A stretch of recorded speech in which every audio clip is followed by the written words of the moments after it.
Good morning, Birmingham, and thank you so much to the organizers, especially Nathaniel, for inviting me. I would like to speak to you today of a particular moment in time when an idea, which I call the idea of benevolence, left the realm of speech and letter to become an act through amelioration procedures that had real effects on human lives, namely the lives of enslaved men and women in the Indian Ocean world and the Atlantic world. So, benevolence, I suggest, indexes the economy of the moral values and norms of an influential group of social transformers in the early 19th century. Now, these gentlemen on the slide believed attention needed to be paid to the needs and sufferings of enslaved people, and they were determined to act upon their beliefs. On 3 islands, Ceylon, Sri Lanka, from 1806 onwards, Bencoolen in 1818, and St. Helena in 1823, similar procedures were introduced in quick succession. Each experiment led to abolition procedures that bear resemblances with amelioration policies introduced in other crown colonies such as Trinidad, Jamaica, Cape Colony, or Mauritius. I was intrigued about islands because they have long been seen as the periphery of periphery, as Françoise Verjas mentioned, and they were cast by European empires from the 17th century onwards as penal colonies and disciplinary spaces. In the European imagination of islands, Pacific Sea islands, Indian Ocean or Atlantic islands were all seen as prelapsarian spaces, especially since the explorations of Captain Cook in the 1760s. So it's really no coincidence that some of the most distinct early experiments in slavery amelioration happened on islands in the Indian Ocean and Atlantic. Now, to come back to benevolence, what is clear is that it remained the very anathema of equality. It was the gaze of the parent upon a helpless child in danger of moral perdition, who needed also to be guided. In all parts of the British Empire, similar programs of controlled, coerced labor in the form of ameliorated working conditions and apprenticeship were created as an improving intervention to ensure that the enslaved would learn the virtues of work as opposed to idleness.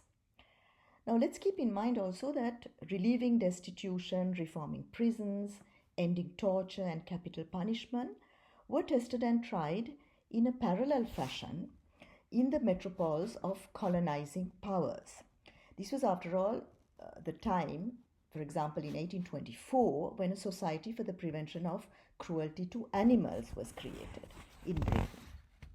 Yet, as Saadia Hartman reminds us, understanding the enslaved, quote, as an impaired version of the worker and the individual fails to highlight the specific forms of power that sustained slavery. The early 19th century was a period when sentimental tropes entered not only policies and laws, but also a range of literary forms: autobiographical memoir, abolitionist verse, parliamentary polemic, and pro and anti-slavery propaganda. Borrowing Lynn Festa's words, the project of amelioration present in all these interventions was to make humans humans, a project that encompassed enslaved people of African and Asian descent alike in all these newly acquired territories of the British Empire.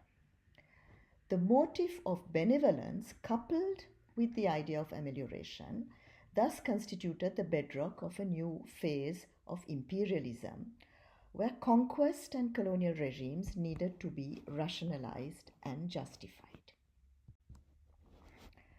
Now, in this common context, ameliorating technologies, mechanisms, and institutions aimed at a gradual abolition of slavery were put in place from Trinidad and St. Helena to Sumatra, and connections made in a very explicit fashion in Parliament and in the Colonial Office. And we can see on the slide an example of a speech by Wilberforce where he makes exactly, these sort of connections between these various territories that are very rarely connected in scholarly literature. Now, during the debates in the House of Lords relating to the West Indies, Earl Bathurst, Secretary of State to War and to the Colonies, rhetorically asked, quote, "Where were instances to be found of a transition from servile to free labor in circumstances similar to those of our West India colonies? Ceylon," he said, "had been appealed to, where the same kind of slaves existed and had been manumitted, but in that island they were a minority." And what he referred to was that legislation in Ceylon regarding emancipation of children of slave women had indeed been passed in 1816, 1818, and 1821, seemingly independently of directives from London. So there is, I feel, much to gain in exploring the ways in which ideas about the human and the enslavable, as well as hierarchies of race and color, were deployed across colonized territories. Now, in the early 19th century, newly acquired colonies that fell under the purview of the Colonial Office formed a common space of experimentation. The Colonial Office was a central locus where ways of thinking about subject people were fashioned and relayed to Parliament. At first, 30 colonies sent information following a circular to all governors to fill in a prepared printed form, and these became known as blue books. You can see examples of 3 blue books, Ceylon, Barbados, and Cape, exactly the same format. So these annually produced colonial blue books introduced common categories to describe the populations. These categories were white, free black, free colored, and slaved, and they were used in all territories under British rule, forming a common grid of legibility for colonial clerks and parliamentarians to deal with the diverse people under British rule. The blue books as a genre indexed race and color as the defining features of subalternity. And let's keep in mind that blackness was then a term applied to all dominated groups, Asians and Africans alike. Now, in the colonies, something else was also at play. Enslaved people were counted and tabulated through a unique type of classificatory exercise, the slave register. These slave registers that can be consulted quite easily at the National Archives in London are actually fascinating. It's immediately clear that all the listed dependencies on 3 continents, Americas, Asia, and Africa, were subject to the same form of data collection in the first decades of the 19th centuries. Trinidad in 1812, conceived as a test case by abolitionists, was followed by Jamaica, where 6 triennial registrations were held between 1817 and 1832. In Barbados, after quelling a slave rebellion, Barbadian planters passed a Slave Registration Act in 1817. Indian Ocean colonies such as Ceylon, Sri Lanka, Mauritius, and the Cape of Good Hope followed suit in making registration part of colonial law. Now, the moment of early abolition was also pregnant with new ideas about the human. Abolitionism, in its early stage, inaugurated a sentimentalized view of the violence of slavery and a rational approach to its resolution. It affirmed the unity of humankind, but conceded differences of degree within humanity. Amelioration aimed at birthing the human in people, while at the same time acknowledging the distance that existed between them and a modern European human, who was a man, of course.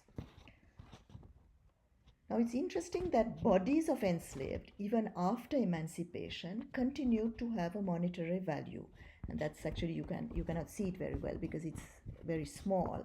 But on the first image of the slide, you can see that in Sri Lanka, when it came to providing the mother of an emancipated child and the proprietor with a sum of money as compensation, the caste of the mother actually determined the child's monetary value. Furthermore, in St. Helena, freedom was not a natural endowment that came with humanity. It had to be earned by being meritorious, and that was the term that was used. Now, St. Helena is a small island, which initially did not have indigenous inhabitants. It was sort of discovered in 1502, and it became an ideal location to pick up fresh water and fruit and refresh the larder with meat and fish for East India Company ships. So it was first peopled with enslaved Africans, but gradually the primary region of origin became the Indian Ocean basin, including mainland India. So it's an island that, in a sense, has more in common with Cape Colony than with a plantation-based colony such as Jamaica or Mauritius.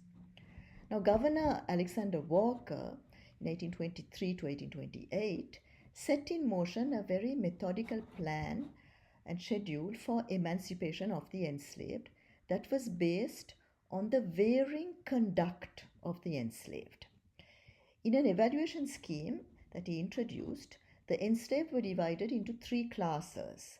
There was at the very top 102 indisputable meritorious slaves, and at the bottom of the table was the list of 24 bad characters, poorly valued by the committee, and a list of 19 women who had been hiring themselves or left upon their own hands, living in a state of fornication. So you can see here that the discourse of amelioration was tied to a fear that social order through improper relationships would be enhanced with emancipation. Parallels with Barbados and Cape, where among proponents of abolition, there was a similar urgency to shape post-emancipation society along moral lines, are striking. Gender amelioration was never absent from the plan to create an efficient, respectable, Christianized labor force, yet both slave and free worker were always imagined as male in parliamentary discourse. So in St. Helena, as in other territories, merit was only bestowed upon men and women who accepted the rationality of the modern Enlightenment. With the pathologizing of what was considered deviant behavior, every enslaved person did not qualify to become free and hence become a fully fledged human. Now to conclude, the contradictions, tensions, and limits between the practices embodied in laws and regulations and lofty principles put forward in evangelical and anti-slavery forums need to be dissected further using amelioration as a prism in its dual sense, as a form of ameliorating slavery and ameliorating behavior of the enslaved.